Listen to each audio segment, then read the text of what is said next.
Muhtаждыктан жаралган уникалдуу идея. Негизи ушул идея 2018-жылы декабрда башталган да, мындай жасасам, тоок чөже чыгарып сатсам депчи. Анан ошо 2018-жылы декабрда эң биринчи инкубатор жасадым. Мына инкубаторларды, мына көрүнүп турган ошо инкубаторларды Кыргызстан боюнча десем туура болот. Кодум ушул моделин мен жасап чыкканмын да. Ишкерликке алгачкы кадамдар.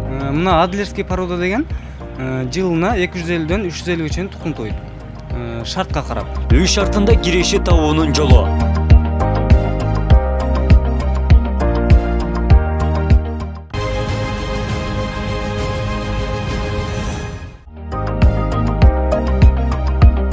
Ишкерлик менен алектенип жок эле дегенди алып сатарлыктын түйшүгүн башынан кечирбеген адамды ушул тапта табыш кыйын. Заман шартына ылайык соода жүргүзүп, тиричилигин өткөрүп, ийгиликтерди багындырган инсандар көп. Тоок жумурткасын чыгаруу үчүн атайын аппарат алууга мүмкүнчүлүгү жетпей, өлкөдө алгачкы жолу кол менен инкубатор жасап чыккан Үсөн Момунов.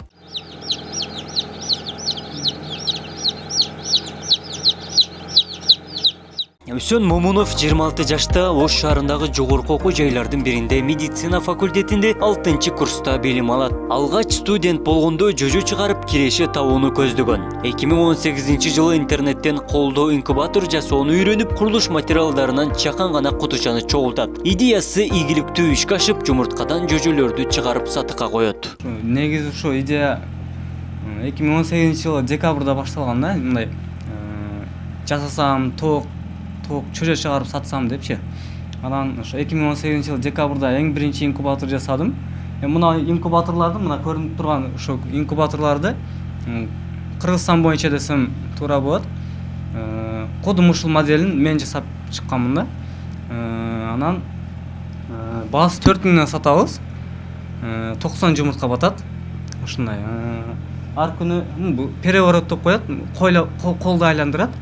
Бир күндө 2 жолу. Эртең менен кеч 12 сааттан 90 жумуртка батат. YouTube'дан көрүп жасадым, интернеттен карап жасадым да.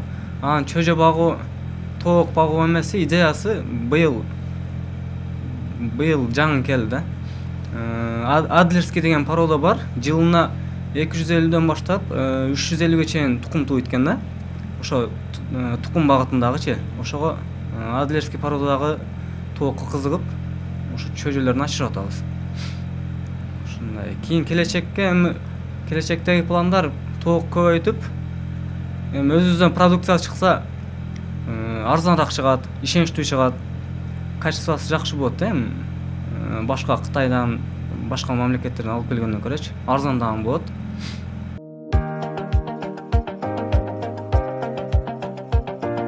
Курулуш материалдарын колдонуп 90 жумуртка баткан инкубаторга 2800 сом чыгым кетет. Жумуртка 21 күндүн ичинде жөжөгө айланат. Температураны жана нымдуулукту туура сактаса, жөжөлөр тегиз чыгат.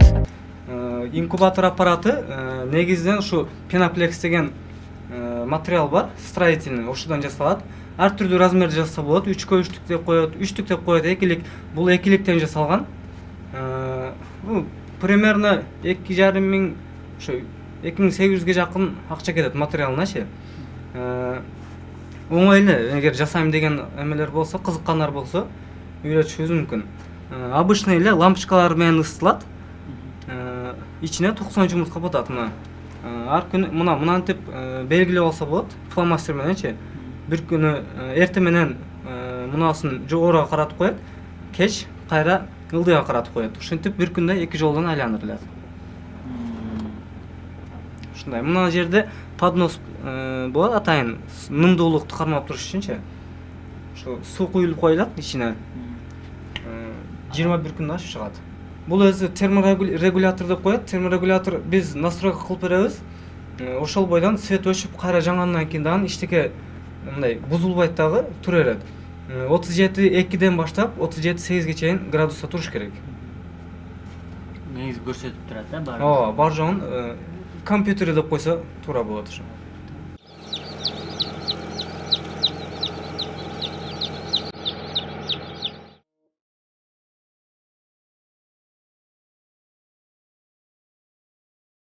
Инкубатор жасап өз окуу төлөмүн камсыздайт. Ай сайын болжолдуу 6 инкубаторга чейин буйрутма келет. Бир данасы көлөмүнө жараша 4000 сомго чейин барат. Алгач жасап жүргөндө 2 жумада 84 000 сомго чейин киреше тапкан. Мына жанакы айткан Адлерский деген порода тооктун чөжөлөрү 2 күндүктөр. Булар чөжөлөр жаңы чыкканда атайын брудер деп коет. Чөжө сактаганга ушундай капастар болот. Температурасы 25-30 градус болуш керек да. Постоянно ушундай туруш керек. Айныкса мындай суук маалдардачы. А мынау болсо Джерсийский гигант деген бар.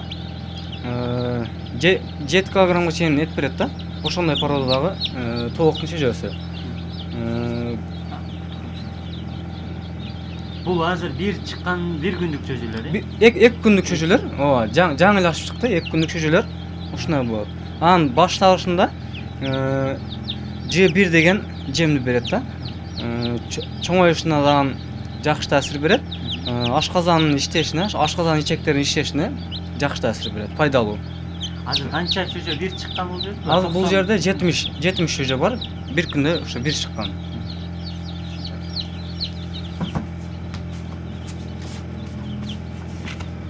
Мунун астында, бир жумалык чөжөлөр бар.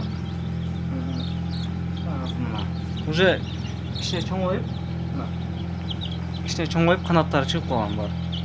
Булар деле бир айдын ичинде G1 деген жемди берилет. Жана бая айткандай эле ошо чоңоюшуна, ашказан ичектерине пайдалуу эмеси бар. Бул ошол 70 теңдай текшиле чоңоет да мындай.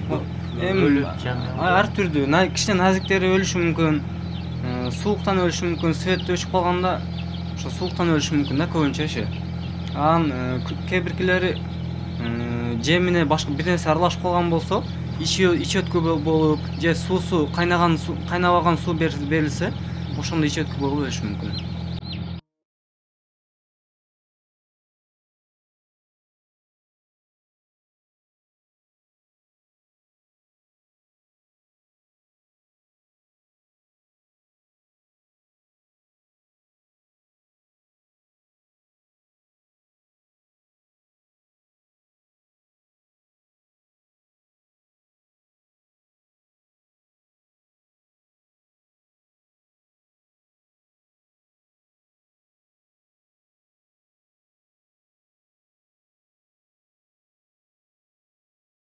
Бүгүнкү күндө жумуртка жана эт багытындагы 200дөн ашуун Адлерский, Джерсийский гигант тоокторун багууда. Тооктор жыл сайын 340 жумуртка берсе, эт багытындагылардын салмагы 7 килограммга чейин барат. Ушу артындагы чөжөлөр, азыр көрүп келген чөжөлөр 40 күндүк, бирөөсү 1 айлык чөжөлөр. Мына өзүңөр көрүп турган эле мына тооктор, 6 айлык тооктор, 6-7 айлыктар мына тукумга кирип калды уже. Мыналар кара шахзада ушундай породалар эми тукумга киргизип өзүбүз көбөйтүп, тукум бизнесин кылсакпы деп ойлонуп жүрөт элек.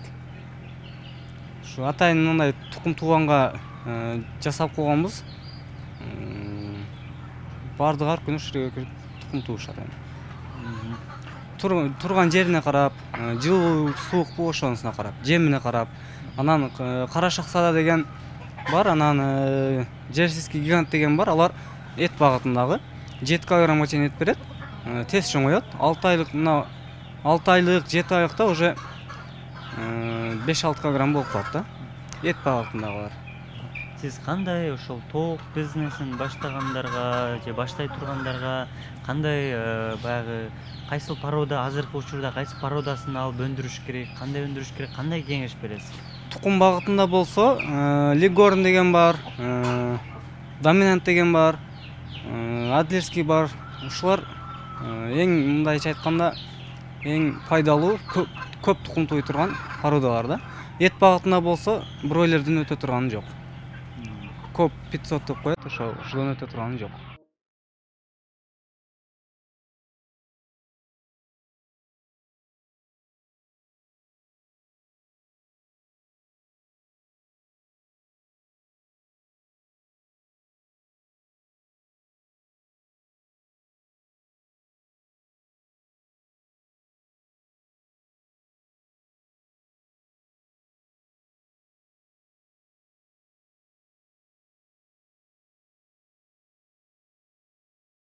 Өзім студент болып медфакты оқимын. Өзім студент болып жүргенім үшін не деп қояды эле, кыйынчылык адамды ойлоп тапкыш кылат деп эле. Ошого окшоп инкубаторду ойлоп тапканмын, кичине киреше болуш үчүнчү. Анан тооктун зыяны жок да, тукум тууйт, эти болот. Негизги киреше бул ошо инкубатордон болот да, көбүнчөчү. Тооктон деле болот, бирок тоокту көбөйтсө да. 5-6 тоок кылып алып эле качан пайда болот экен деген туура эмес. Жакынкы жылдары өзү жашаган Араван районуна ири көлөмдөгү инкубатордук тоок фермасын ачууга аракет кылууда. Эл аралык банктарга кайрылып кирешелүү ишкерлик кылуу үчүн инвестор издөдө. Ишкерликтин аркасы менен иши жүрүшсө, калкка сапаттуу тамак аш жеткирип, мамлекеттин казынасына аз болсо да салымын кошсом дейт.